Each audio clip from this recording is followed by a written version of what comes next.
রাস্তা সম্প্রসারণের অসন্তুষ্টি প্রকাশ করলেন গ্রামবাসীদের একাংশ। তাদের দাবি বাঁধের রাস্তা বাঁধের উপরেই করতে হবে, তাই রাস্তায় দাঁড়িয়ে অসন্তুষ্টি প্রকাশ করলেন পূর্ব বর্ধমানের গোলসুই 1 নম্বর ব্লকের শ্রীরায় অঞ্চলের পুরাতন গ্রামের বাসিন্দাদের একাংশ সহ 2 পঞ্চায়েত সদস্য।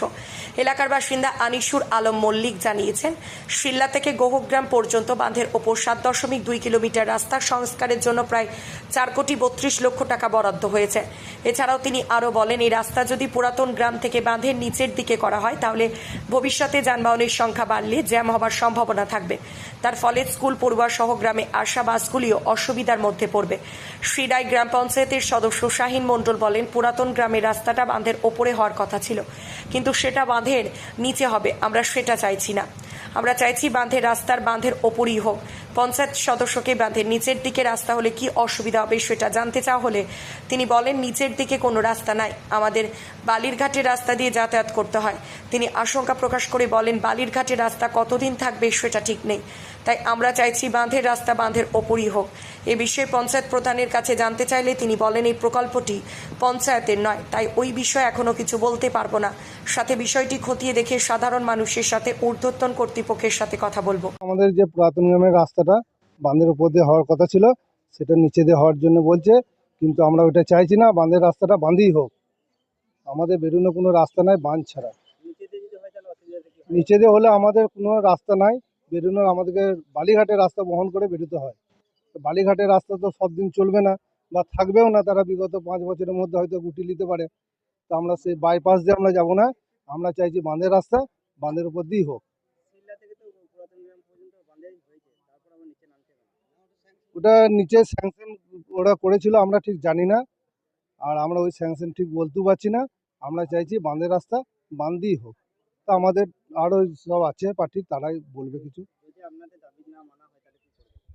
তাহলে আমরা এখন বন্ধ রেখে দেবো রাস্তাটা, কোনো কারণে আমরা রাস্তাটা করতে দেবো না। যেখান পর্যন্ত হয়েছে ওইখান পর্যন্তই থাকবে। এই রাস্তার উপরে আমাদের স্কুল আছে, উচ্চ মাধ্যমিক স্কুল আছে, এই গোহগ্রাম করে, গোপডাল করে, বা একটা হেলথ সেন্টার আছে, আরও সব বাইরে থেকে সব আসে, পুরসো থেকে একজন আসে যেমন, তারপর বিক্রমপুর থেকে স্কুলে, রামনগর থেকে স্কুলে সবাই আসে। আপনি তো পঞ্চায়েত সদস্য, হ্যাঁ বল। সার্ভে হয়েছিল বা না, আমি তখন সদস্য থাকি নাই, বা যারা করেছিল তারা হয়তো অতটা ভাবতেও পারে নাই যে এটা হবে কি হবে না, সেই হিসাবে করে দিল সার্ভেটা। এই বিষয়ে কি কোথাও আপনারা অভিযোগ জানিয়েছেন? আমরা এসআরডি অফিসে অভিযোগটা জানিয়েছি, তারা কি কোনো আশ্বাস দিয়েছে আপনাদেরকে? তারা এখন পর্যন্ত কিছু আশ্বাস দেয় নাই। আপনার নাম? আমার নাম হচ্ছে শাহিন মণ্ডল, শিরোরাই গ্রাম পঞ্চায়েত সদস্য।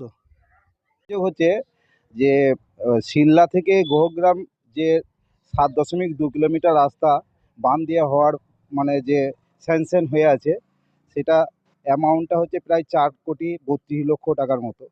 আমরা জানি যে এই শিল্লা থেকে গোহগ্রামের যে রাস্তা, বাঁধের রাস্তাটা পুরোটাই বাঁধ দেওয়া হবে, এবং আমাদের নিচে একটা যে রাস্তা আছে সেই রাস্তা আমাদের গ্রামের রাস্তা, সেই রাস্তায় বাস যাতায়াত করে, 10খানা বাস যাতায়াত করে। হ্যাঁ, তো এই পঞ্চায়েত গঠনের আগে ওরা সার্ভে করেছিল, সেটা আমরা কিন্তু জানতাম না। কীভাবে সার্ভে হয়েছিল গ্রামের ম্যাক্সিমাম মানুষই জানতো না। দিয়ে সেই রাস্তাটি নিচে দিয়ে ওই পুরাতন গ্রামের বাস স্ট্যান্ডের ঢালের আগে পর্যন্ত এসে ওরা নিচে দিয়ে নেমে আবার মধ্যস্থলে গোহগ্রাম গোপডালের মধ্যস্থলে ওরা উঠে আবার বাঁধে যেতে চাইছে। কিন্তু গ্রামের মানুষ যখন বুঝতে পারলো যে এটা সম্পূর্ণ অন্যায়, এই রাস্তা আমরা নিচে দিয়ে কোনো রকমভাবে করতে দেবো না। বাঁধের রাস্তার জন্য আমরা দরকার হলে নবান্ন পর্যন্ত যাব। আমরা জেলার সভাধিপতির কাছে গিয়েছিলাম, এসআরডি গ্রুপের এসআরডি এক্সিকিউটিভ ইঞ্জিনিয়ারের সঙ্গে আমাদের একটা 300 লোকের মাস পিটিশন সই করে মাস পিটিশন জমা করেছিলাম, এবং তারা বলেছিল যে ভোটের পর অবশ্যই বাঁধ দিয়ে আমরা রাস্তাটা করার চেষ্টা করব। হ্যাঁ, নিচে দিয়ে রাস্তা করলে আমাদের যে অসুবিধা, আমাদের গ্রামের পাশাপাশি গ্রামের যে ছেলেরা স্কুলে পড়তে আসে, তারা গ্রামের এই নিচের রাস্তা দিয়ে আসবে, 10খানা বাস যাতায়াত করবে। পরবর্তীতে যখন নিচের রাস্তা কংক্রিট হবে, বর্ধমান থেকে অনেক মানে লরি বা বড় বড় গাড়িগুলো এসে এই রাস্তার ওপর একটা জ্যাম সৃষ্টি করবে, যাতে গ্রামের মানুষের বা সাধারণ ছাত্রছাত্রীদের বড় কষ্ট বা জ্যামের মধ্যে পড়তে হতে পারে। সেই জন্য আমাদের গ্রামের মানুষের দাবি যে এই রাস্তা যাতে বৃহত্তর যানজটের সৃষ্টি না হয় তার জন্যে আমরা নিচের রাস্তা, গ্রামের রাস্তা, বাসের যাতায়াতের এবং সাধারণ মানুষের যাতায়াতের জন্যই যেন ব্যবহৃত হয়। আর বাঁধের রাস্তা দিয়ে, বাঁধের যে বড় বড় গাড়ি যাতায়াত যদি করে বাঁধের উপর দিয়ে করবে, ভালো হবে, সেটা আমাদেরও মানে দেখতে ভালো লাগবে। হ্যাঁ, এবং অসুবিধার সৃষ্টি হবে না, যানজট হবে না, দুটো রাস্তা দুদিকে চলবে। হ্যাঁ, এটাই আমাদের মানুষের যে ক্ষোভ, যাতে এই দুটো রাস্তাই আমাদের হয়। কিন্তু এখন বাঁধের রাস্তা বাঁধ দিয়ে হোক, নিচে যখন হবে হবে। তার আমার নাম আনিসুল আলম মল্লিক, বাড়ি পুরাতন গ্রাম। এই ব্যাপারে আমার কাছে এখনো কোনো খবর নেই, আমি বিষয়টা এখনো জানি না। আমি ওপরে জানাই খবরটা, আমি বিষয়টা দেখছি কি করা যায়। আর এটা আমার পঞ্চায়েতের আন্ডারেও নয়, তো মানুষের স্বার্থে যদি কোনো কিছু করা যায় আমি সেটা চেষ্টা করবো, যাতে মানুষের সুবিধা হয় সেই চেষ্টা করবো আমি। আপনি কি এই বিষয়টা নিয়ে ঊর্ধ্বতন কর্তৃপক্ষের সাথে আলোচনা করবেন? হ্যাঁ, আমি এই বিষয়টা আমি আজকালের মধ্যে আলোচনা করে দেখছি কি করা যায়, কিন্তু মানুষের যেটা ভালো হবে আমি সেটাই করার চেষ্টা করবো। আপনার নাম? আমার নাম সোনালী দাস বাবু, শিরোনাম জেলা প্রধান। পরিতোষীলের রিপোর্ট, সোজা কথা নিউজ পূর্ব।